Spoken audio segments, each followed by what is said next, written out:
recebo nessa noite o sociólogo Edinho Silva. Edinho, muito boa noite. Boa noite, Dalcides. Mais uma vez uma alegria estar aqui participando do seu programa.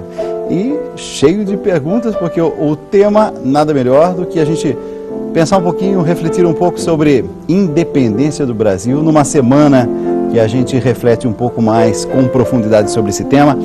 Se a gente for analisar, a independência do Brasil, a história do Brasil, se deu de forma muito diferente, por exemplo, da colonização nos Estados Unidos da América, quando a gente percebe que lá eles foram em busca de construção de um país. Aqui me parece que tinha um pouco o conceito de explorar aquilo que tivesse de riqueza no nosso país. Então são dois conceitos diferentes. Isso teve, ao longo dos séculos, alguma interferência direta no modo de ser do povo, na cultura do povo? Olha, claro que a história, ela sempre explica a formação cultural, explica, né, a concepção política de uma nação, mesmo a concepção de nação. Claro que no momento do descobrimento e mesmo da colonização, a Inglaterra vivia um momento histórico, o seu papel na economia, e Portugal vivia um outro momento, inclusive, um momento de declínio, de crise, de necessidade de expansão, né, de territórios, de capacidade de exploração. Então, são momentos distintos que, evidente, explicam o modelo, né, da colonização. O Brasil teve uma relação muito de exploração, né, as nossas riquezas naturais, os nossos minérios, né, isso foi muito uma concepção de se apropriar daquilo que o Brasil tinha, o modelo das capitanias hereditárias, né? Enfim, é um modelo muito explicado pela concepção e pela história portuguesa, principalmente daquele momento das relações internacionais que se davam, do papel de Portugal, o papel da Inglaterra, o papel da Espanha, enfim. Mas eu penso, Dalcides, que muita coisa mudou, né, dessa ocupação originária, né, e o Brasil efetivamente conseguiu ao longo da história, mesmo, né, a maior parte dos nossos conflitos foram conflitos muitas vezes resolvidos por cima e não por baixo, diferente, né, das guerras que foram construindo, né, o processo de emancipação, como você comparou, dos Estados Unidos, né? O Brasil, nós tivemos uma independência negociada, nós tivemos a República negociada, os nossos maiores conflitos muitas vezes eram conflitos de elite, né? Onde a população não participava da solução, da construção da solução, mas mesmo assim o povo brasileiro foi construindo a sua identidade, foi construindo a sua concepção de nação, e eu não tenho dúvida que hoje nós temos uma nação. O Brasil é uma nação e nós temos uma vocação para sermos a maior democracia do planeta. Eu não tenho nenhuma dúvida, as nossas instituições, né, por mais que a gente tenha problemas, que muitas vezes a gente critica, né, o Brasil tem uma vocação para a democracia, para fortalecimento das instituições, né, a população sempre clama por mais democracia, por mais transparência.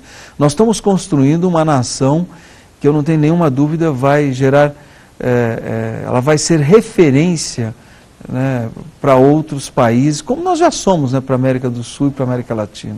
Quando a gente fala, por exemplo, de independência, né? Eu sou, por exemplo, eu tive toda uma formação na década de 70, por exemplo, que se tinha a Semana da Pátria, e viver o momento da independência do Brasil era um pouco assim romântico, era uma coisa romantizada, né? Hoje, a gente tem um senso crítico maior. Ao mesmo tempo, talvez a gente tenha perdido um pouco aquela sensação de nação, aquela coisa assim de o meu país. Tem como recuperar o lado positivo de se falar, olhar para uma bandeira, por exemplo, e ter um respeito pela bandeira? A nossa geração, a sua, a minha, nós vivenciamos muito aquela coisa ufanista, que era imposta pelo período da ditadura autoritário que o Brasil vivenciou. Eu penso que hoje os mais jovens, eles vivenciam esse sentimento de nação, mas de outra forma, né? Não é tão ufanista, mas existe né, um sentimento forte. Nós vimos, por exemplo, na Copa das Confederações, né, quando falhou a tecnologia para que o hino nacional fosse tocado, um estádio inteiro, né, cantou em capela o hino nacional. Né, mesmo agora, no dia 7, a Igreja Católica organiza o Gritos Excluídos. Né, é uma forma de você vivenciar, né, esse sentimento de nação, mas também denunciando as injustiças, né, a necessidade de nós construirmos uma nação mais igualitária, mais justa. Então, o dia 7 de setembro, que é quando a gente comemora, né, a nossa independência, né, a sociedade brasileira também tem pautado, né, esse sentimento de avanço, né, que nós somos um país independente, reconhecemos a nossa caminhada, mas queremos mais. Eu não acho isso ruim, eu acho que nós não podemos perder esse sentimento de brasileiros, né, de pessoas que lutam para a construção de uma nação, mas não podemos também perder esse senso crítico, né, de que essa nação está em construção, que ela precisa ser construída, né, e com mais justiça social, com mais igualdade, que a gente possa avançar e não, né, deitar em berço esplêndido. Falando nisso, né, de deitar em berço esplêndido, eu acho que a gente está num ano também muito especial de acordar, um ano de despertar. Foi isso que a gente tem visto pelas ruas, as manifestações acontecendo, independentemente do partido. A gente, ao mesmo tempo, é um país considerado um país jovem e a gente, se olhar assim para a história, 100 anos atrás, um pouco mais, a gente tinha o quê? Ainda sinais fortes de escravidão. Então, quando a gente hoje olha, né, e vê a realidade nossa, tivemos avanços, mas essa cultura do excluído, eu acho muito forte na nossa sociedade ainda. É forte. Eu penso o seguinte, primeiro, nós temos que entender um pouco, né, o processo, né, a geografia mundial, para entender a forma como esses países que foram os últimos países, né, a serem colonizados, né, e a serem ocupados tanto, né, no continente, nas Américas, como na África, são países que vivenciaram durante séculos, né, uma imposição de uma relação muito desigual, né? Então, se nós pegarmos o Brasil, a construção da democracia é algo muito recente. Eu não estou nem falando agora, né, na década de 80, o fim da ditadura militar. Eu estou falando mesmo, né, se nós voltarmos ao Estado Novo, né, quando o Brasil começou a conceber, né, as suas instituições, né, o que era o executivo, o que era o legislativo, o papel do judiciário, tudo isso é muito novo. Eu penso que um país que consegue hoje, né, nesse momento, por exemplo, se nós analisarmos o mundo, se nós analisarmos a Europa, que é o velho continente, que deu origem, né, pelo menos nas Américas e na África, tudo aquilo que se concebe como democracia, o nosso país avançou muito. É um país que hoje, ele é referência democrática, né? Se você pegar os países, as economias em ascensão, o Brasil é a economia que mais inspira segurança. Por quê? Porque aqui nós não temos uma sociedade em castas, nós não temos, as instituições funcionam, né?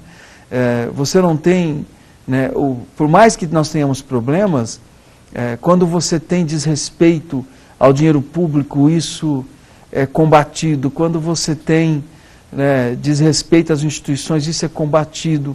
Então, o Brasil vive um momento excepcional. Nós não fomos atingidos diretamente pela crise econômica internacional, né? O Brasil mesmo, o mundo hoje se arrastando, a Europa se arrastando por conta da crise econômica internacional, Estados Unidos começando a recuperar agora. O Brasil tem mantido o crescimento, nós geramos 19 milhões de empregos, né? Nós temos hoje, como eu já disse, não só crescimento econômico, com distribuição social, com distribuição de riqueza, são 40 milhões de brasileiros, né, que ascenderam socialmente. Então, Dalcides, eu penso, eu disse isso no começo, o Brasil, ele tem muito o que comemorar. O Brasil tem vocação para ser a principal democracia do planeta. Nós estamos vendo agora, novamente, é uma pena, né, a sociedade americana legitimando mais um ato de guerra. Eu acho uma pena porque todos nós torcíamos muito para que o Obama, o primeiro presidente negro dos Estados Unidos, né, um país que como o Brasil sofreu muito, ainda sofre muito com o racismo, que esse presidente pudesse simbolizar algo de novo diferente, na política internacional. Novamente, os Estados Unidos reivindica para ele o papel de polícia do mundo, né, e resolve conflito internacional não com o diálogo, e sim, né, com a guerra.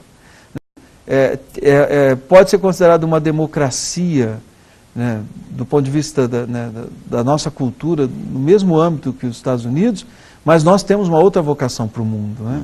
A nossa agenda internacional é outra. A nossa relação com os países da América do Sul, com os vizinhos, é uma outra. Com a África, né? Essa preocupação do Brasil de ter uma agenda para a África. Então, nós temos muito o que caminhar, mas eu não tenho nenhuma dúvida que nós estamos construindo uma bela nação.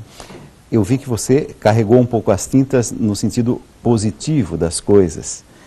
A gente ouve também as pessoas pelas ruas e a gente sente a sensação de insegurança diante da violência, a sensação de abandono em relação à saúde, à educação. Então, esse seu carregar mais positivo é pela Semana da Pátria ou será que assim, essa visão um pouco mais pessimista, a gente também tem que repensar? Eu não nego que nós tenhamos problemas. Evidente que nós temos problemas, né?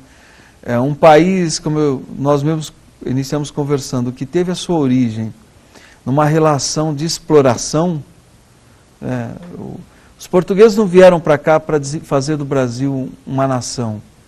Né? Nós fomos uma colônia que alimentou uma crise que Portugal vivia do seu papel no mundo, uma crise econômica. Né? E o Brasil só foi, de fato, tratado, né, como uma nação quando Napoleão ocupa Portugal e a família real é obrigada a vir para o Brasil. E aí as instituições começam a ser criadas no Brasil e essa relação muda um pouco e o Brasil passa por um período de desenvolvimento. Então, um país que ele nasce numa relação de extração, né? Vamos extrair a riqueza. Um país que, pelo modelo até da colonização, tem uma elite que sempre resolve por cima. Né? A abolição da escravidão foi um acordo por cima, por pressão, inclusive dos países capitalistas da Europa. Né? Nós tivemos depois a crise do Império também, foi resolvido por cima. Né? Nós tivemos todos os conflitos internos, né? Na maioria das vezes, quando não foi por cima, foi massacre, né? Como a Revolução Farroupilha, Canudos e tantos outros exemplos, a maioria das vezes resolvido por cima. Então, o que nós estamos construindo... Por cima, que você diz, pelas instâncias... Um pacto de elite. Um pacto de elite, de elite. Né? As instâncias de poder. Tudo que nós tínhamos onde a população, de fato, poderia ser protagonista, né? Nós tivemos... as pessoas foram dizimadas. Independente do mérito, Canudos foi um massacre. A Revolução Farroupilha foi um massacre. Independente do debate do mérito, a coisa separatista ou não, mas ali tinha uma revolta e tantas outras revoltas populares que nós tivemos. Mas eu penso que esse país, aquilo que nós construímos, a nossa miscigenação do índio, do negro, depois dos europeus, dos asiáticos, nós conseguimos construir uma identidade de nação que é um povo com a vocação pacífica do diálogo, mas com muita força, né, com muita gana, com valorização da sua identidade, e é um pouco isso que nós estamos colhendo hoje. Né? Mas é evidente que nós temos problemas de financiamento público, na educação, na saúde, problemas estruturais de infraestrutura, mas eu penso, repito, que é um país que é capaz de provocar 40 milhões de brasileiros que foram incluídos, um país que é capaz de ser referência para o mundo hoje de combate à crise econômica internacional. Repito, com todos os problemas que a gente possa ter, é um país que vai se consolidando a sua democracia. Né? Eu penso que, valorizando as instituições, o nosso futuro é promissor. Consolidando a democracia. Você não acha que a gente está merecendo um presente, por exemplo, agora, nesses dias, de saber como é que votam os nossos representantes? O que o Congresso fez, o primeiro passo, é muito importante. O voto secreto, que nem hoje eu vi algumas críticas que tem um pouco de fundamento. Um voto secreto também, ele protege o parlamentar quando existe uma pressão sobre ele. Mas eu penso que o parlamentar, ele tem que ter coragem de assumir as suas posições, independente de pressão. Né? O parlamentar, ele é um líder, ele está ali porque ele recebeu voto popular. Então nada justifica voto secreto, absolutamente nada. Em nenhuma dimensão, hein? Em nenhuma dimensão. E eu penso, Dalcides, que o que nós vimos em junho, nós temos que entender o recado das ruas, né? Nós temos que aprofundar os instrumentos de democracia, de combate à corrupção, de transparência. E quando a gente fala de aprofundar a democracia, é da sociedade civil ter mais instrumentos e mecanismos de participação deliberativa, né? E ela poder acompanhar mais de perto, né, as deliberações tanto do Poder Executivo, do Legislativo e também do Judiciário. Né? Porque existe uma descrença hoje no modelo de Estado. Claro. Tanto do Executivo, Legislativo, como do Judiciário. Nós temos que redesenhar o Estado, e o Brasil tem condições para isso, redesenhar o Estado brasileiro, valorizando a sociedade civil, a participação popular, a democracia direta. Eu falei agora há pouco de presente. Se tivéssemos que pensar assim, o que o Brasil mais precisa, né? Qual é o presente, não uma coisa mágica, mas uma coisa concreta. O que precisa ser feito de uma forma urgente e que seria assim, esse é o presente para o povo brasileiro, então essa é a grande conquista para o povo brasileiro? Reforma política. Acho que é o maior presente que a gente possa... Mas é isso que você acha que o povo quer nesse momento? Porque se nós formos ficar no conceito, claro que a população vai dizer, olha, quero saúde, quero educação. Tá. Mas a reforma política, inclusive você criando instrumentos de fiscalização da sociedade civil, né, sobre os eleitos, sobre os gestores, isso faz, evidentemente, que as deliberações sejam deliberações mais de interesse da sociedade. Né, que a gente possa... portanto, criar instrumentos que provoquem mais justiça social. Nós podemos falar de reforma tributária, que também é importante, nós podemos falar de um novo pacto federativo, tudo isso são reformas de Estado que nós precisamos, mas efetivamente, se nós pudéssemos escolher uma prioridade, nesse momento seria a reforma política, porque a sociedade não acredita mais no modelo de Estado. Certo. A sociedade, política eleitoral, né? A sociedade não acredita mais nos seus representantes, o judiciário caiu em descrédito, o legislativo caiu em descrédito, o executivo caiu em descrédito. Então nós precisamos, e isso é ruim para a democracia. Eu, por exemplo, sou contra, já disse isso aqui, eu sou contra esse discurso que propicia o surgimento daqueles que se colocam como salvadores da pátria, aqueles que se colocam acima das instituições, acima das mediações da democracia. Historicamente, quando essas figuras aparecem, levam ao desastre. Exatamente. Tanto no Brasil, como se nós olharmos na história da humanidade. Isso, inclusive recentemente. Eu queria... eu tenho só 30 segundos, mas como eu convidei as pessoas a escrever para cá, a mandar para o tribuna@redevida.com.br, já sei que já tem perguntas chegando. Então, Paulo, muito boa noite. A pergunta rápida, vamos lá. Dalcides, então, boa noite, primeiramente a você, ao Edinho. Pergunta do Maurício Frota, ele é de Londrina, no Paraná. Edinho, apesar de já não sermos mais uma colônia de exploração, será que não continuamos sendo explorados? Vou explicar. Nos idos de 1500, os nativos brasileiros recebiam alguns objetos fúteis dos portugueses, em troca, os portugueses levavam as nossas riquezas para a Europa. Hoje a gente acaba exportando muita matéria-prima, como minério de ferro, mas acabamos importando carros, aparelhos eletrônicos, produtos já acabados. Será que a gente não continua sendo explorado? Inclusive, a pergunta vem a calhar justamente numa época em que a balança comercial do Brasil tem apresentado déficit. Então, a pergunta... Em 30 segundos. É difícil. Em 30 segundos é impossível. Mas o que eu posso dizer? Ele está coberto de razão. Nós precisamos... o Brasil precisa se desenvolver do ponto de vista da tecnologia, do conhecimento. Nós precisamos desenvolver cadeias produtivas importantes. Ele está correto. Hoje nós exportamos commodities que poderiam agregar valor à nossa economia. Nós temos que, portanto, investir muito, e eu espero que o pré-sal cumpra esse papel, investir muito em educação, em pesquisa, em desenvolvimento tecnológico, para que a gente possa fomentar cadeias produtivas que possam agregar valor à nossa economia e, consequentemente, melhorar o posicionamento do Brasil na economia internacional. Eu quero agradecer mais uma vez. Quarta-feira que vem posso contar novamente com Edinho Silva. Eu que agradeço, Alcides, e muito obrigado, né, por mais essa oportunidade de estar aqui. Então quero convidar você, telespectador, manda perguntas para o sociólogo Edinho Silva.